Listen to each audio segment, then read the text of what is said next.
जी नाज़रीन में पुकास बेरो टाइम अॼु वरी आउं तव्हां सां गॾु हाज़िर आहियां ऐं तव्हांखे ॿुधाईंदो रहां त बल्दियाती इलेक्शन खे तक़रीबन 3 साल खां वधीक टाइम थी वियो आहे, पर उन बावजूदि मिपुखा शहर हिन वक़्तु हिकु म्यूनिसिपल कॉर्पोरेशन 2 टाउननि ते जेको मुश्तमिल आहे। मगर अफ़सोस जहिड़ी ॻाल्हि आहे त मिपुखा शहर सॼो इंक्रोचमेंट जे वर चढ़ियल आहे ऐं उन खां अलावा जेके बि ग्रीन बेल्ट आहिनि उन्हनि ते कब्ज़ा आहिनि। जेॾीमहिल मिपुखा शहर जे मुख़्तलिफ़ जेकर रोडनि तां वञिजे थो त उते चुंगची रक्षा जा मुख़्तलिफ़ जेके अॾा क़ाइमु कया विया आहिनि ऐं मिपुखा शहर वासियुनि पारां बार बार एहतजाज करण बावजूदि जेको आहे को बि इंक्रोचमेंट ख़तमु कोन थो थिए, बल्कि जेको आहे ग्रीन बेल्ट आहिनि उन्हनि ते कब्ज़ा थिया आहिनि। अदालती फ़ैसिला बि आहिनि। उन बावजूदि मिपुखा शहर में जेॾीमहिल स्कूल जो टाइम थिए थो उन महिल ॿार तमामु घणो सख़्तु परेशान थिया आहिनि। वरी ॿिए नंबर ते पुराणी जेका सिविल हॉस्पिटल आहे उन सॼे रोड ते कब्ज़ा, ट्रैफ़िक पुलिस या उहा पुलिस बीठल आहे, पर उन बावजूदि केरु बि कब्ज़ा हटाइण लाइ तयारु न आहे। शहरी तमामु सख़्तु मुश्किलातुनि जो शिकार आहिनि। उन सॼी सूरत हाल जे हवाले सां अॼु असां सां गॾु जेके स्टूडियो में मौजूदु आहिनि महिमान, उनमें सीनियर सहाफ़ी बिलाल महमूद असां सां गॾु आहे ऐं मिपुखास हाई कोर्ट बार एसोसिएशन जो जेको ताज़ो चूंडिजी आयल सदर वकील शौकत रामू असां सां गॾु आहे। ह्यूमन राइट्स अॻुवाण जो वकील कांजी राणो भील असां सां गॾु मौजूदु आहे। उन्हनि सां जनरल सूरत हाल ते ॻाल्हि ॿोल कंदासीं त हुननि जो छा चवणु आहे। बिलाल, आप कैसे समझते हो मिपुखास शहर, इतनी इंक्रोचमेंट बढ़ गई है अपने मिपुखास शहर वासी, अगर मार्केट चौक जाते हैं, बल्दिया स्टेशन रोड पे जाते हैं, कई घंटों तक रोड ब्लॉक होता है, क्या वजह है? इंक्रोचमेंट डिपार्टमेंट भी है और अदालतों के फैसले भी है, उसके बावजूद इंक्रोचमेंट हटती नहीं है। बिल्कुल, इंक्रोचमेंट डिपार्टमेंट तो है अपनी जगह पर, लेकिन इंक्रोचमेंट डिपार्टमेंट की ईमा के ऊपर ही जो है वो मिपुखास के मुख्तलिफ इलाके हैं जिनमें से मेन मार्केट चौक हमारा खास तौर पर अगर बात करें तो उनकी ईमा पर ही कब्जे करवाए गए। वहाँ पर देखा जाए तो वहाँ पे पथारे, ये ठेले वाले, स्टॉल वाले, ये इस तरह से बैठे हुए आके जैसे उनकी अपनी जगह खरीदी हुई हो। एक दुकान के सामने तीन दुकान तीन लगे हुए हैं। इसके अलावा ये तो लगे हुए हैं, साथ में ट्रैफिक पुलिस इसमें अपना किरदार ये अदा करती है कि वो भी अपनी मोटरसाइकिलें भी रोड के बीच में लगवा देती है, उसके साथ रिक्शे भी उसके बीच में लगवाए जा रहे हैं रोड के बीच के अंदर। इसके अलावा मेन मार्केट चौक के अतराफ, हम सिविल हॉस्पिटल से लेकर मेन मार्केट तक आते हैं तो 5 जगह ऐसी हैं शहर के अंदर, हमारे मेन मार्केट के अंदर, जहां पर गैर कानूनी तौर पर इन्होंने रक्शे स्टैंड कायम कर दिए। रक्शे स्टैंड में वहां पर रक्शे वालों की ये हालत है कि वो सवारियों का इंतजार, पीछे ट्रैफिक जाम होती रहे, वो इंतजार करेंगे, रक्षा भरेगा, उसके बाद वो वहां से रक्षा निकालेंगे। मेन मार्केट चौक पर जो ट्रैफिक पुलिस है वो तकरीबन 10 पुलिस एहलकार तैनात है ट्रैफिक के, लेकिन उसके बावजूद भी कोई कार्रवाई नहीं की जाती। अच्छा, दूसरी बात यहाँ बताता चलूँ, हम उनसे अगर पूछते हैं, बतौर सहाफ़ी उनसे जाके पूछा कि भाई क्या वजूहत है, आप ट्रैफिक क्लियर नहीं करवाते हो, तो वो कहते हैं कि हमारे पास जो है वो वसाइल यहाँ पर मौजूद नहीं है, नफरी नहीं है, वसाइल नफरी, उसके अलावा क्या नहीं है, क्या जो हमारे पास मोबाइल आती है वो भी जो है उसका हम रेंट पे करते हैं मिपुखास की जिला पुलिस को। कहते हैं हम आते हैं Hyderabad police, Hyderabad traffic region के अंडर, इस वजह से हमें मिपुखास यानी कि कमाने के लिए भले यहाँ से पैसे लाए, बाकी हद का तकरार हमेशा होता है। शौकत, तव्हां कीअं था ॾिसो इंक्रोचमेंट जा फैसला भी आयल आहिनि ऐं ग्रीन बेल्ट जो भी फैसलो आयल आहे ऐं एतिरे ताईं बल्दिया वारनि खे हिदायतूं भी मिलियूं आहिनि। नाले मात्र कार्रवाई सिर्फ़ु असिस्टेंट कमिश्नर वञे थो या बल्दिया जो अमले वञे थो, पर शहरनि जी हींअर तमामु हालत तव्हां ई ॾिसो। हाई कोर्ट खां करे हिते जीअं बल्दिया खां लहिजे थो त उते रक्षा स्टैंड ठहियल आहे, वरी अॻियां मार्केट चौक खां करे पूरी मज़ारनि ताईं civil hospital road, total road माना सफ़ा रोड नंढा थी विया आहिनि, माण्हू सख़्तु परेशान आहिनि। महिरबानी। नज़र साईं, ॻाल्हि इहा आहे त इंतिहाई अहम इशू आहे मिपुखास जो हींअर मौजूदा सूरत हाल में। जीअं बिलाल साईं ॿुधायो, असुल ॻाल्हि इहा आहे त हाई कोर्ट में असांजो बार जो जनरल सेक्रेटरी कांजीमल साहब जेका आहे उन पिटीशन फाइल कई इंक्रोचमेंट जे हवाले सां, ग्रीन बेल्ट जे हवाले सां। जेको तव्हां ग्रीन बेल्ट तव्हां चरवारी खां चओ था, टोटल ग्रीन बेल्ट ते कब्ज़ा आहिनि, चांदनी चौक मेन रोड ते अची आहे। हिते इन्हनि यूनियन काउंसिल जे चेयरमैन इन्हनि बल्दिया वारनि वरी ठेला लॻाया आहिनि, उन्हनि खां मंथली रिकवर कनि था। सो ही टोटल हिननि जी हिकिड़ो सॼो हिकिड़ो सिस्टम आहे पैसा कमाइण जो। ही त ठीकु आहे, बजटूं हड़प कनि था, पर ही पंहिंजा उते ठेला रेड़ा हलाए, इहा सूरत हाल आहे। तव्हां सिविल अस्पताल खां वञो, तव्हां अचो था, मुंहिंजे ख्याल में न डॉक्टर्स कॉलोनी जेका आहे सिविल अस्पताल खां न्यू टाउन वारो इलाइक़ो, हिते रक्षन वारा इलीगल जेके अॾा क़ाइमु करे वेठा आहिनि। हिते सिपाही जेके आहिनि, जेका ट्रैफिक पुलिस आहे, उहा इंतिहाई मिपुखास जी करप्ट आहे। हिकिड़ो 2-4 माण्हू आहिनि, सिर्फ़ु पैसा वठनि था, उहा। सो हाणे ज़ाहिर आहे उन्हनि खे जेका पैसा वठनि था तॾहिं हू उन्हनि खे अॻिते एक्सेस ॾियनि था न। ॻाल्हि इहा आहे त तव्हां कोर्ट खां वठी ता सिर्फ बल्दिया जी 500-600 फुट जी पट्टी आहे, ता क्रॉस करण में तो अधु का मुनो कलाक लॻी वेंदो। ता शहर जे अंदरि गाॾी में हली नथा सघो। इहा सूरत हाल असांजी आहे। कोर्टनि जा आर्डर जेके आहिनि उहे हिननि ईअं उॾाए छॾिया आहिनि ऐं को उन ते कंप्लाइंस नथी थिए, का इम्प्लीमेंटेशन कोन्हे, का रिट कोन्हे, को पुलिस जेका ट्रैफिक पुलिस आहे उहो पैसा कमाइण में आहे, ॿी पुलिस आहे उहो मंशियात ऐं उन्हनि में पैसा कमाइण में लॻी पई आहे। ऐं असांजो बल्दिया जेको आहे या ऑफिसर्स आहिनि उहे उन्हनि खे मंथली फिक्स आहे उन्हनि खे, ऐं जेके उन्हनि जा रिकवरी ऑफिसर रखिया आहिनि उहे सिर्फ़ु रिकवरियूं कनि था।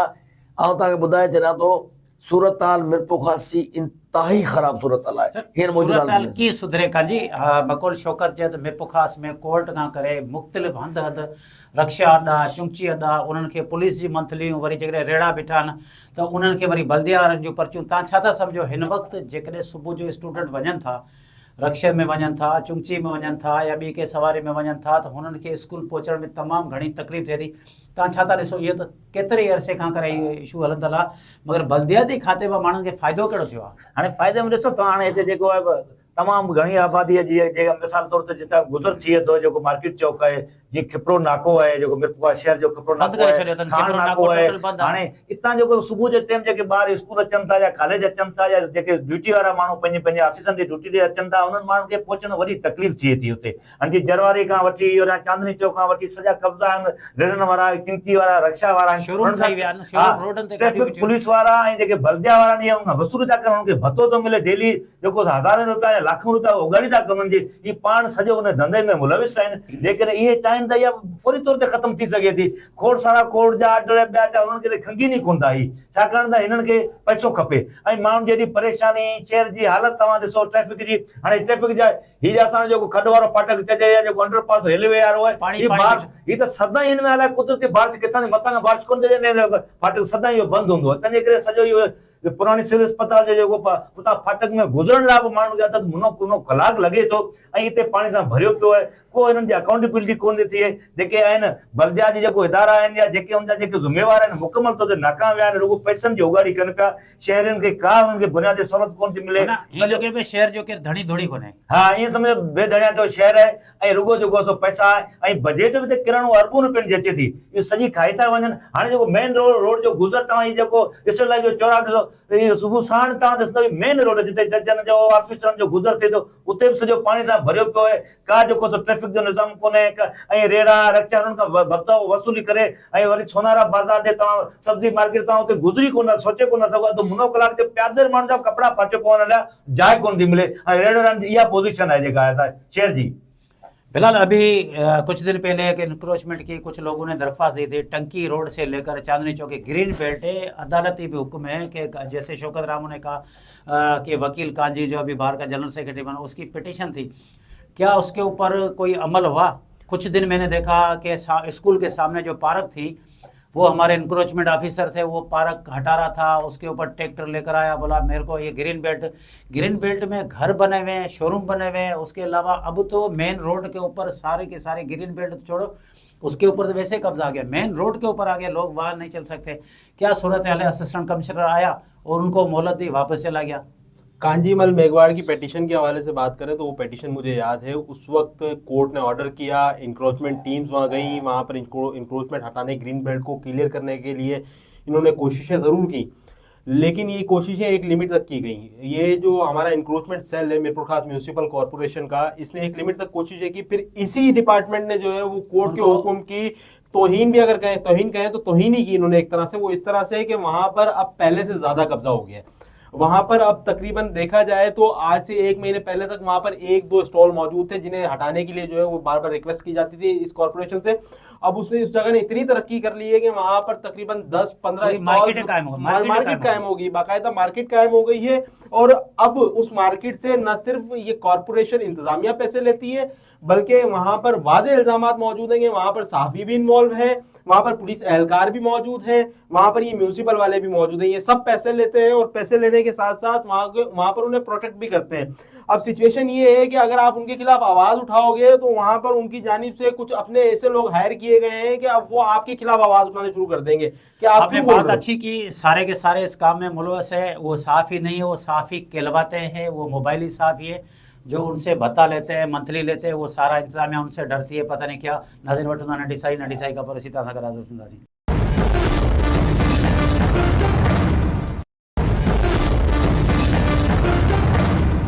जिते असीं नंढी साई खां पोइ वरी सीता सां गॾु हाज़िर आहियूं। जी शौकत जी, बिलाल ॻाल्हि कई पे त हुते सभु इदारा मुलवस आहिनि, पर हाणे हाई कोर्ट बार जा तव्हां सदर थिया आहियो, तव्हां मंझि माण्हुनि खे तमामु घणी उमेदूं आहिनि। शहर जी हालत तमामु घणी ख़स्ता आहे। शहर में हीअं लॻे थो त माना ईअं सम्झो को धणी धोड़ी कोन्हे, को वाली वारस शहर जो कोन्हे।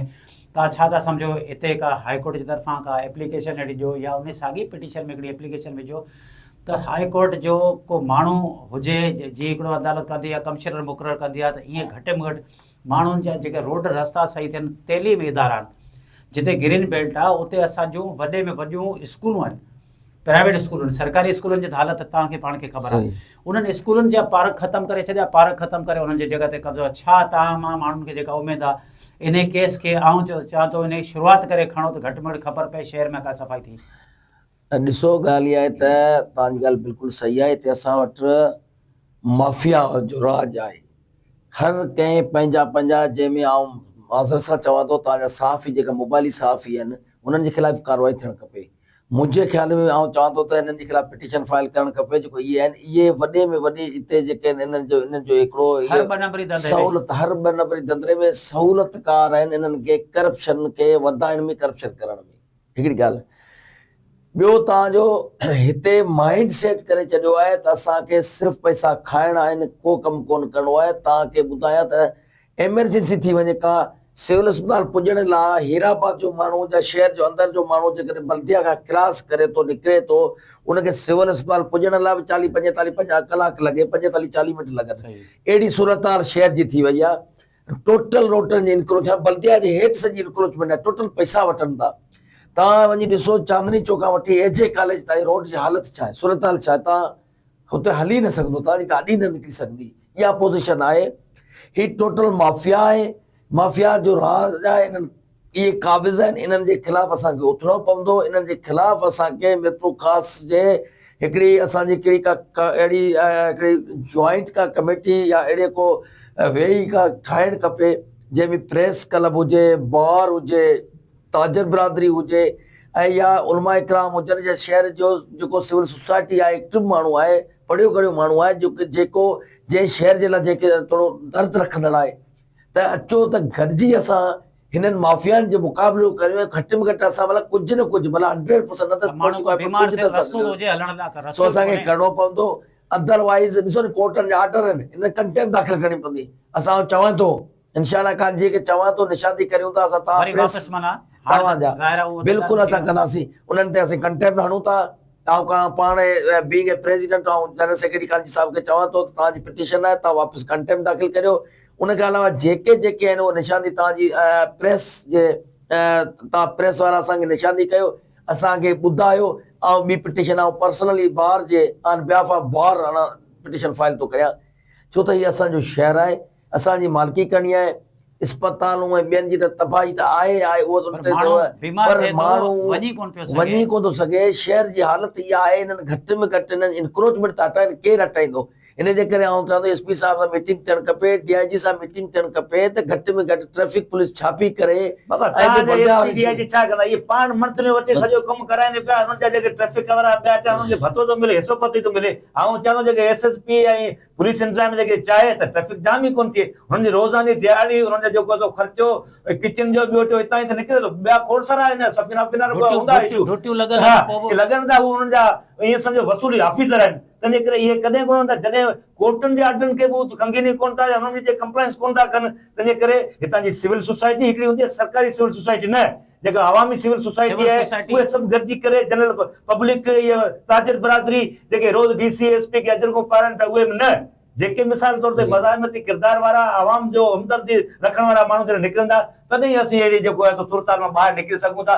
तइलीमी इदारनि ते ॾिसो कब्ज़ा आहिनि, तव्हां कम्प्रिहेंसिव स्कूल ॾिसो, हुनजी 50% खां वधीक प्रॉपर्टी सॼा कब्ज़ा आहिनि, उते ॿार वेचारा लेपार्टनि ते कब्ज़ा आहिनि। तइलीमी इदारा तव्हां ॾिसो हिते ई शहर में जेको रिश्वत कॉलेज जे अॻियां आहिनि, हा ही गर्ल्स कॉलेज आहे, मॉडल कॉलेज जे अॻियां सॼा कब्ज़ा, ऐं हुन भताखोरी बल्दिया वारा ऐं पुलिस वारा ही सभु वठनि था। हुननि जे ख़िलाफ़ का कार्रवाई कोन थी थिए, हुननि जी का अकाउंटेबिलिटी कोन, का पुछाणो कोन थो थिए। ऐं जेको आहे सो हाणे असांजे अवाम में थोड़ी मज़ाहिमत घटि थी वई आहे, घणनि शयुनि खे हज़म करे था वञनि, लेकिन इहा माण्हू मेपुखा जे माण्हू बेवस थी वियो आहे, हिन मां लॻे थो बेवस थी वियो आहे। जी कांची जी ॻाल्हि आहे। बिलाल, आपके सामने 3 साल से ज़्यादा वक्त हो गया है बल्दियाती इदारों को। एक म्यूनसिपल 2 टाउन शहर के अंदर की सूरत हाल क्या है, गलियों की हालत देखो, कचरा ढेर, ये वो। हर चेयरमैन को, फी चेयरमैन को 12-12 लाख रुपए मिलते। क्या अभी आपने कभी देखा कि शहर में खर्चा हुआ है? शहरी जब कोई मामूली सी बरसात आ जाती है तो निकल नहीं सकते, अभी गटर जो है वो उबलते हैं और लोग तो बल्दिया का अमला नजर नहीं आता। क्या सूरत हाल है शहर के मेन रोडों के अलावा अंदर के इलाकों की? बल्दिया की बात तो नज़ीर साहब हम करते हैं, लेकिन सबसे पहले मैं अगर टाउन, सिर्फ एक टाउन की बात करूं जिनमें टाउन मीर शहर मोहम्मद टालपुर है, ये वो टाउन है जिससे आज तक अपनी ऑफिस ही नहीं बनाई गई है। तो वो आवाम के लिए, लोगों के लिए क्या करेंगे? कभी किधर बैठ रहा है, कभी किधर बैठ रहे हैं। वो उनके पास आज भी जो है वो अपनी ऑफिस नहीं है, वो कभी किसके लाइब्रेरी पे कब्जा था, कभी किसके दर पर पहुंच रहे हैं, तो कभी किसके दर पर पहुंच रहे हैं। तो अब जो है वो मुख्तियार कार के दर पर जो पुरानी ऑफिस थी वहां जाकर बैठ गए। तो ये लोगों के मसाइल क्या हल करेंगे? पहली बात तो पैसे तो पूरे मिल रहे हैं, लेकिन बात ये है कि वो पैसे कहाँ खर्च हो रहे हैं, इनके पास हिसाब किताब कोई नहीं, रिकॉर्ड कोई नहीं। ये चेयरमैन खुद उन्हें मुलविस नहीं, पैसा सजा ठेकेदार में छोट मासा चाचा मामा भा टाउन चेयरमैन कारपोरेशन सजा ॾियनि था, उहे पेपर में कम थो थिए, को ग्राउंड रियल ते को टके जो कम, सजा पैसा खाई ग्राउंड बाकी बिलाल हकीकत लाइब्रेरी ते बड़ी पेरी मेपुखास जी अदालत जे हुकुम ते जज आया, ॾिठो त लाइब्रेरी ते वाकई टाउन जी ऑफिस ठहियल हुई, जंहिं खां पोइ शायदि हिननि खे डिप्टी कमिश्नर या कमिश्नर तरफ़ां हुकुम मिलियो आहे त ऑफिस सॼो ॾींहं में ख़ाली करियो। जेका टाउन 3 साल जे अंदरि पंहिंजी ऑफिस ठाहे कोन थी सघे, माण्हू कमला अचनि था, चवनि था असांजा ऑफिस सेट कोन्हे, असांजा कमरा, छा बजट कोन थी मिले? बजट कोन्हे। फी यूसी 8 यूसियूं आहिनि शहर जूं, बाक़ी 22 यूनियन कमेटी मां सिर्फ़ु 8 यूसियूं शहर जूं आहिनि। ॿाराड़ी वारी यूसियुनि खे त केरु पुछे ई कोन थो, हू त चेयरमैन साहब जेके आहिनि उन्हनि खे त ईअं सम्झो त महीने ते 12 लाख पघार ते रखियल आहे, उन्हनि जा सेक्रेटरी ऐं उहे हलाईंदा बसि। ॻाल्हि इहा ॾिसो न, तव्हांजी ही हिकिड़ी मिसाल ॾियां थो त ही टेबल आहे, इनखे साफ़ करण वारा 3 माण्हू आहिनि, पोइ साफ़ नथी थिए त इट मीन्स उहे माण्हू जेके आहिनि नियतन कमु नथा कनि। हाणे हिन हिकिड़ी तव्हांजी टेरिटोरियल जुरिस्डिक्शन आहे, हिकिड़ी यूनियन काउंसिल आहे, उन ते 3 मुख़्तलिफ़ फंड्स आहिनि, अलॻि अलॻि आहिनि। 3 जेके आहिनि उहे उन्हनि जी हेड में उन्हनि लाइ पैसा मथां खां अचनि था। यूनियन काउंसिल जे फंड अचे तो उन साॻी यूनियन काउंसिल ते टाउन में फंड अचे तो त उहे उन साॻी यूनियन काउंसिल जो फंड आहे। कारपोरेशन में जेकॾहिं अचे तो फंड त उहे उन साॻी यूसी जो आहे। माण्हू उहे इलाइक़ो उहो घटियूं, उहे गटर उहे साफ़ कोन था थियनि, 3 जाइनि था पैसा निकिरनि था। ही मीर शेर मोहम्मद टालपुर जो उनजे चेयरमैन खे होश ई कोन्हे त मूंखे करिणो छा आहे, न आहे, उनखे विहारे छॾियो आहे। 10 ईयर पूरो थियो, अञा दर ते कॾहिं किथे वेठा आहिनि, कॾहिं को ऑफिस कोन्हे ऐं हुननि खे कुझु कोन्हे। इहो सॼो ट्रोपी ड्रामो आहे। ही छा था कनि, हिकु ॿ जेके आहिनि बंगलेस हाज़ुरियूं भरनि था, केॾीमहिल किथे, बाक़ी ॿियो कुझु कोन्हे। हिननि खे कमु करिणो कोन्हे, बैंक में पैसा पिया आहिनि, चेक लिखनि था ऐं हिसो आहे उनजो टाउन ऑफिसर जो, म्युनिसिपल कमिश्नर जी आहे, टे चार्जर उहे टाउन ऑफिसर मिली करे पैसा भर्तियूं मला केतिरो बोगस करे छॾिन, जेके माण्हू ग्राउंड रियल ते नाला ते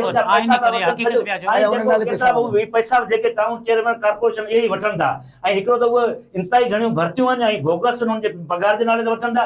ॿिया सॼा उनजी फैमिली जा को मायूं छॾियूं अथनि, बाक़ी सभु भर्ती बंगलों की हाजिरी भरने के साथ एक और काम ये है कि शहर की हालत अगर भले बेहतर ना हो रही हो, कोई टाउन चेयरमैन जो है वो अपने हालात तो बेहतर कर रहा है, इसके अलावा जो यूसी चेयरमैन है उनकी ये कंडीशन है कि तो कोई घर बना रहा है, कोई गाड़ियां खरीद रहा है, जिनके घर में जो है वो हालात पहले फाइनेंशियली हालात जिनके बेहतर नहीं थे, आज उनके इस जो 12 लाख रुपए सिंध गवर्नमेंट फी यूसी चेयरमैन को दे रही है, उनको बिल्कुल मिल रही है, तनख्वाह की तरह इस्तेमाल कर रहे हैं वो उस पैसे को। मेरी एक काउंसलर से बात हुई, एक यूसी का काउंसलर है, उससे बात हुई तो मैंने उससे कहा आपकी यूसी की हालत क्या है, तो वो मुझे आगे से कहता है, कहता हमारी चेयरमैन साहब कहते हैं कि अभी कोई काम नहीं करवाना है, आखिरी के जब एक आधा साल बचेगा ना तब थोड़ा बहुत काम करवा देंगे ताकि लोग भी हमसे खुश हो जाएंगे। तो ये तो कंडीशन है इन लोगों की, इन यूसी चेयरमैनों की, इन्होंने इनका तय कर माइंड ये लिया सेट है, किया हुआ ये है। माइंड सही कह रहा बिलाल है, दिमाग ठहियल आहे त माना हिकिड़ो आख़िरी माइंड सेट आहे त असांखे 4 साल पैसा खाइण लास्ट में 5 महीना 2 5 महीना महीना 2 महीना ॿ गजनि खे हिकिड़ी सोलर जी लाइट लाइट सोलर असांजो हिकिड़ी मशीन माण्हू जेको माना असांखे ऐं जेके सोलर पंप खे जब 8000 वारी सोलर वारी लाइट ते ॾाढो ख़ुशि लॻो पियो आहे, जेको गवर्नमेंट जे फंड मां त 40-50 हज़ार जी हूंदी, पर हुई एक्चुअली 5-6 हज़ार जी, उन में असांजो माण्हू आहे। असांजी MNA किथे आहिनि, असांजा MPA किथे आहिनि? इन शहर में सिर्फ़ बल्दिया थोरी आहे, तव्हांजो यूनियन खां पोइ MPA जो फंड हिते अचे थो, तव्हांजो MNA जो बि ज़ाहिर फंड हूंदो न, उहे इन साॻी माण्हू आहिनि, उहे हिन साॻिया माण्हू वक़्तु आहिनि। शहर में 3 कंपनियुनि जा सोलर लॻनि पिया। हाणे ख़बर न आहे MPA जो लॻनि पिया, ही MNA जा साॻिया लॻनि पिया, असांजी सोलर रोडनि जी ऐं उहे चकियूं, निकिरनि इन पिया, जो टेंडर ई ऐं कोन थो उनखे थिए। पॉलिश उहे थिए पियो। केॾांहुं पियो वञनि, लाइटूं केॾांहुं पियो वञनि, केॾांहुं हर पियो कोई दावा करे वञनि। थो। सोलर की भी हर एक कोई दफा दावा करे वीडियो थो। बनवाई- ये मुंहिंजा- क्वालिटी कहिड़ी आहे उन्हनि जी? उस सोलर की भी एक दफा अगर वीडियो लड़के अपने कैमरामैन को भेज कर बनवाई जाए तो उन सोलर्स की कंडीशन ये है कि जहां वो लाइटें लगी हुई है वहां उसके नीचे ही रोशनी नहीं है, वहां की कंडीशन ऐसी है। असल और में इन्होंने रोशनी कम की हुई। नाज़रीन इहो वठो था नेब नंढी- जो केस आहे, नाज़रीन इंक्वायरी वठो था नंढी साई खां पोइ असीं तव्हां सां गॾु हाज़िर थींदासीं।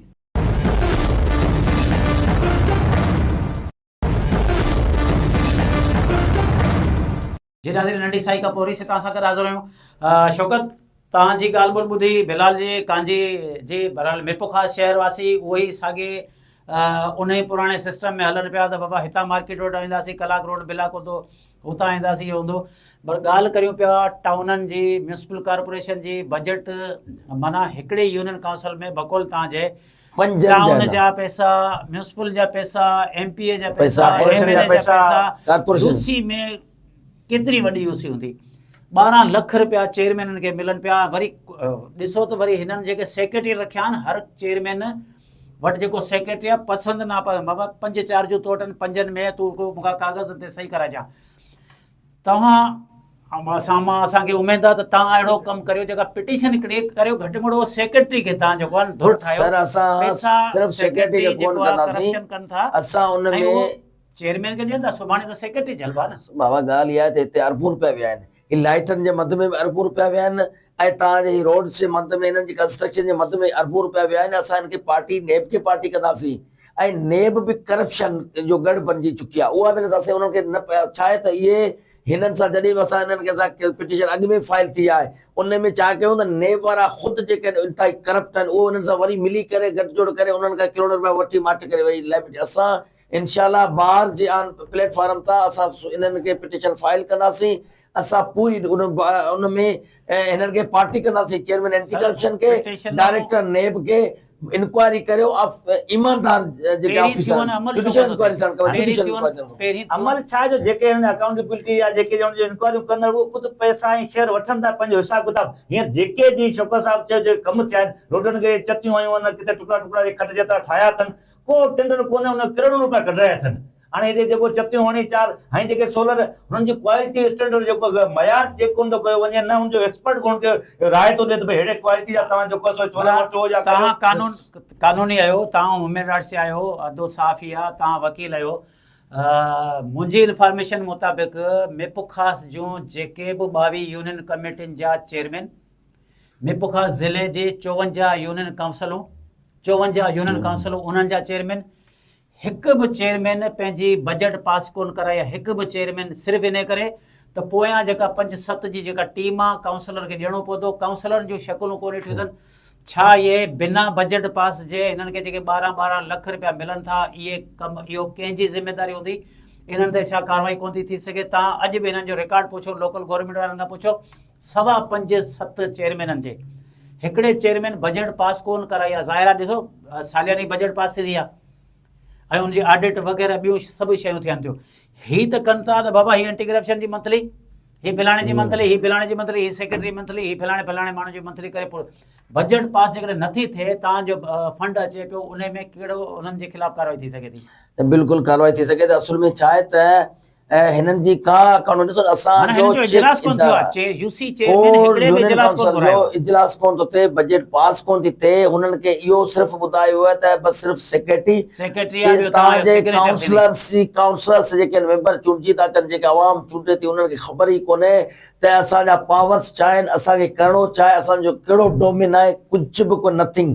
सिर्फ़ु उन्हनि खे इहो आहे त नाज़िम चेयरमैन ऐं प्लस में सेक्रेटरी जो मखसूस थियल ॿ माण्हू आहिनि, उहो आहिनि पैसा कढनि था ऐं एंटी करप्शन वारा ख़ुदि करप्ट आहिनि, उन्हनि जी मंथली फिक्स थियल आहे, उहे तव्हांजो को इंस्पेक्टर हींअर कुझु ॾींहं पहिरीं असांजे भर में ऑफिस सही ते एंटी करप्शन जा माण्हू ईअं अचनि पिया मंथली लाइ, ईअं अचनि पिया, मूं पुछा कई छाजे लाइ, चई साईं असांखे तंग कयो आहे, साहब नवां आया आहिनि, उन्हनि खे मंथली असां त पिटीशन पहिरीं हंदासीं हिननि एंटी करप्शन वारनि जे खिलाफ़, असां एंटी करप्शन जे खिलाफ़ पिटीशन हंदासीं, नालो हालांकि सही जो रोल एंटी करप्शन खपजे, इन्हनि जे करे छा कंदा हुननि खे डप ई कोन्हे को असांखां सुभाणे को पुछणो थींदो या साईं ॾिसो तव्हां कमु करियो, तव्हांखे एंटी करप्शन वारा छो वठनि?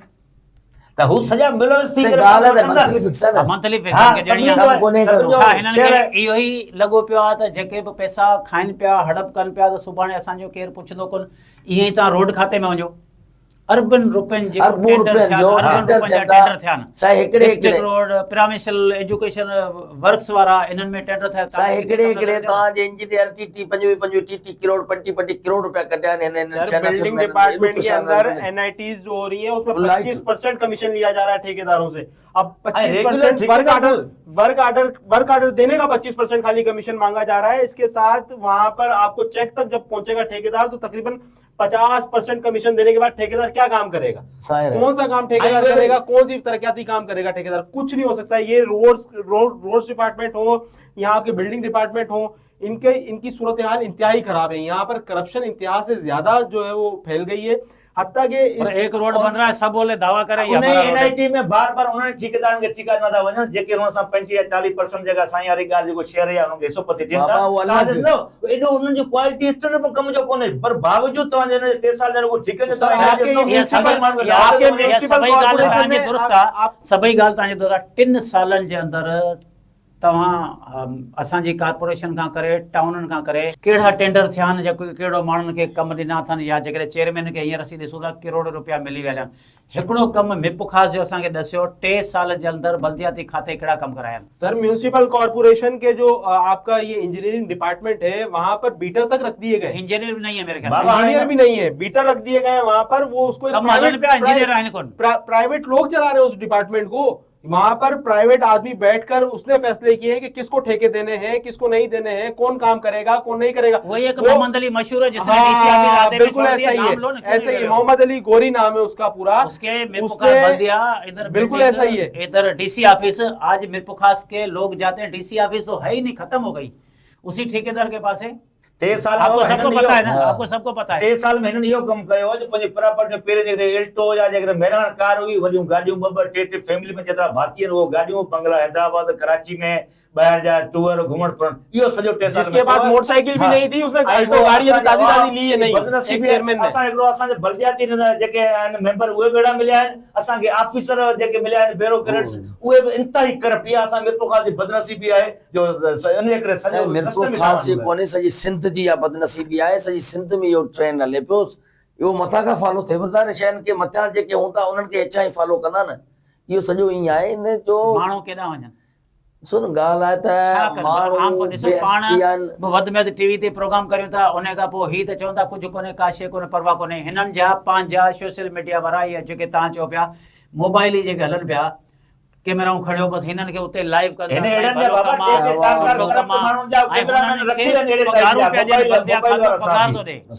ॻाल्हि इहा त इहा आवाम निकिरंदी इन केॾी महिल बि ॾिसो माण्हू निकिरंदा रस्तनि ते तंग आहे, जिंग आहे, ऐं असीं इंशाअल्लाह चाहियूं असांजा माण्हू पिटीशन ते तव्हां अचो, ॾिसो शहर जो माण्हू अचे, तव्हां माण्हू अचनि असांखे, असां वकील थी सघूं था, असां पर्सनली पिटीशन करे सघूं था।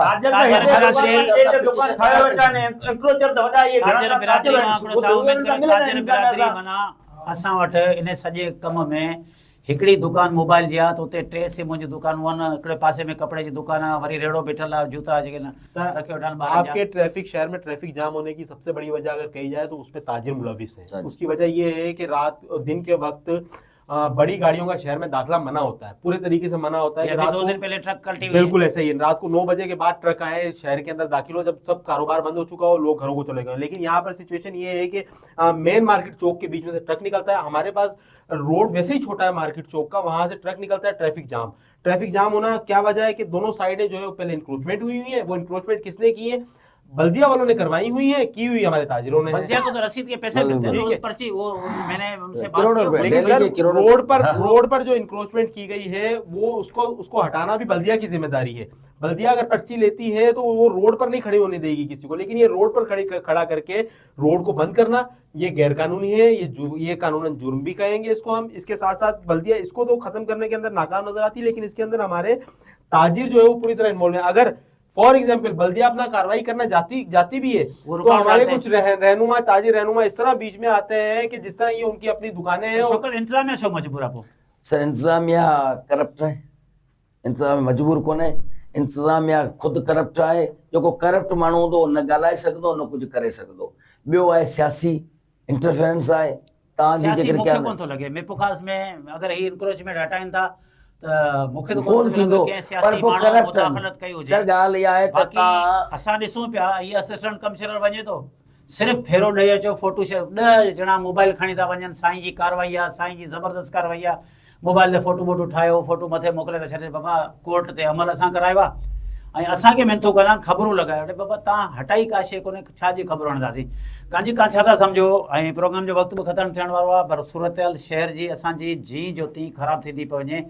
कंहिं मंझा माण्हू उमेद करे त उमेद इहा आहे त जेको चंद रोडनि, खेपुरो नाका चौक, खान रोड, जरवारी शाह करे मिपुखा जो हाणे फाटक वारो हिते- इलाइक़ो, हॉस्पिटल वारो इलाइक़ो, या ही स्टेशन वारो मार्केट वारो चौक। हिते माण्हुनि में मज़ाहिमत निकिरी माना ख़तम थी वई आहे। उते जेकॾहिं ॿाहिरि जा दोस्त असांजा चूंडी आया आहिनि, नई पार्टी आहे, या जेके ॿी सिविल सोसाइटी जेका आहे, अवामी सिविल सोसाइटी, उहे निकिरनि ऐं जेकॾहिं मज़ाहिमत कनि त हिननि खे जेको ग़रीबनि खे पकड़ींदा केरु कंदो? इहे सभु था कम पिया वठनि, ठेका पिया वठनि। ऐं तंहिंजे करे जेके ठीका हिननि खे जेको अजरकूं या टोपियूं न पाराइण वारा जेके डीसी ऐं हिनखे एसपी खे या बल्दिया जे चेयरमैननि खे या हिननि खे, उहे माण्हू जॾहिं निकिरंदा, हिननि जे ग़रीबनि पकड़ींदा, तॾहिं शहर में कमु कंदा। न त माण्हुनि जे लाइ शहर में गुज़रण, शहर जो जेको मेन रोड टर्मिनल खां जेको कोर्ट ताईं आहे, उन जो अधु पासा ॿई पासा जो ईअं जहिड़ो गाॾी कल्टी थी ईअं रोड ठहिया पिया आहिनि। रोडनि ते हिकिड़े रोड जेको सुठे में सुठो उन ते बि रोड जी हालत छा आहे तव्हां ॾिसो। बाक़ी शहर त सॼो खंडात बणिजी वियो आहे, गलियूं सॼी ऐं ख़राब अरबों रुपए जी बजट थी अचे, सॼी जेको आहे सो हुननि जा जेको अकाउंट में भरजनि, बाक़ी कम ज़ीरो।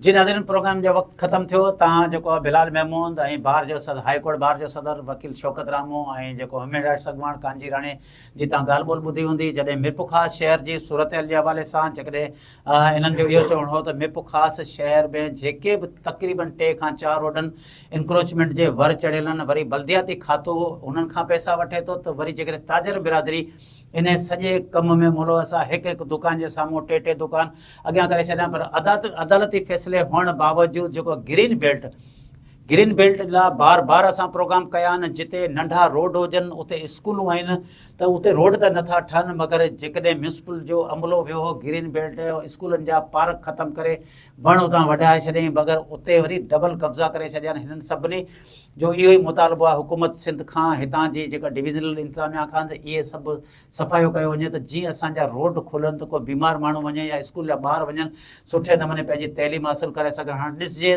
त ताज़ो जेको आहे बार जी इलेक्शन में चूंडिजी आयल वकील शौकत रामू इहा दावा कई आहे त असां जेको आहे हाणे पिटीशनूं दाख़िल कंदासीं, शहर जी मालिकी कंदासीं। ईंदड़ प्रोग्राम ताईं पंहिंजे मेज़बान नज़ीर तौर खे इजाज़त ॾींदा। अल्लाह हाफ़िज़।